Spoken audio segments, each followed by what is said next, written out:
Beautiful day for a frisbee game. The grass is looking a little brown, but apart from that, it's a pretty nice looking field. Okay, so here's what's happening here. On the field, we have the yellow bottle caps, that's us. We have the blue bottle caps, that's the opponent, and we have the white bottle cap, which is the frisbee. We're on offense, and we're going this way. This guy here has the disc, and the force is that way. We're going to look at just a couple of cutting principles that will hopefully help unclog our offense and just get everyone on the same page in terms of our cutting. Okay, so the first thing to remember is that, like most things with cutting, there aren't necessarily hard and fast rules. To some extent, you always are going to be reacting to the type of defense the opponent is playing and making the cuts that are available to you based on the situation. However, there are certain principles that I think as a starting point we should definitely try to stick to.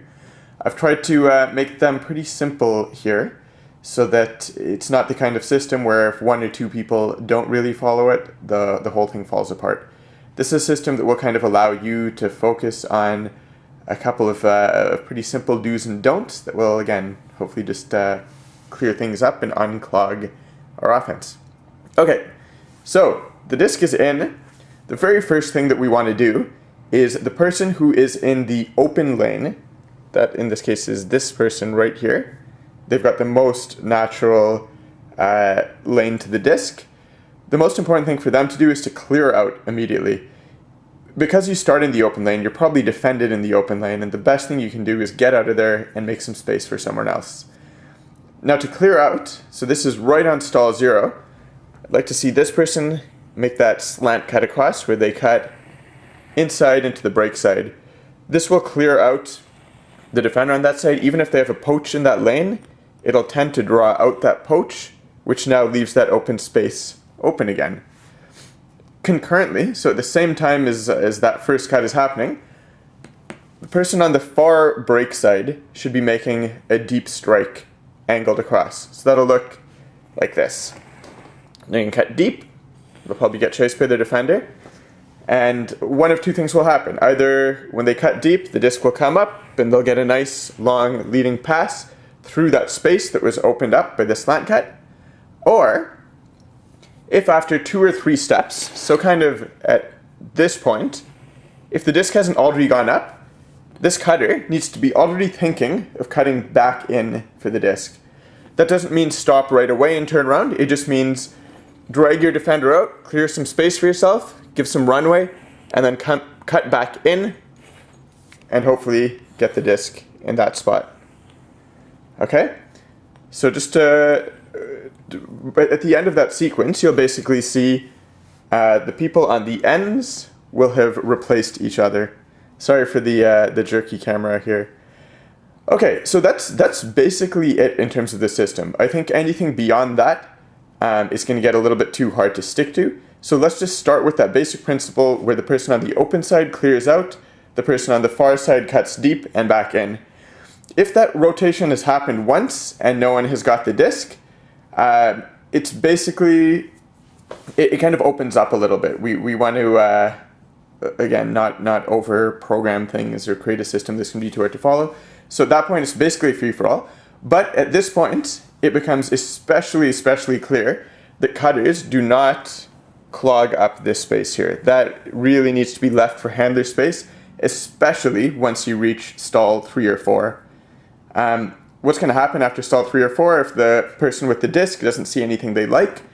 They're going to turn, face their second handler, and the handler's either going to make a Berkeley cut up the line and back to the middle to get the disc either there or recentered, or they're going to make that dump cut down and then back up. So for both reasons, it's really important that cutters avoid the tendency to cut into this space, especially as the stall count gets higher. Okay, so a couple of other basic principles to follow with cutting. The first thing is, when you're cutting in on the open side, kind of like what we just said, you want to avoid getting stuck in the handler's space. So if you cut down here, you're already too far. That's a really hard throw to make, and you're probably just going to clog the zone and leave your defender sitting in that space, even if you clear out after that.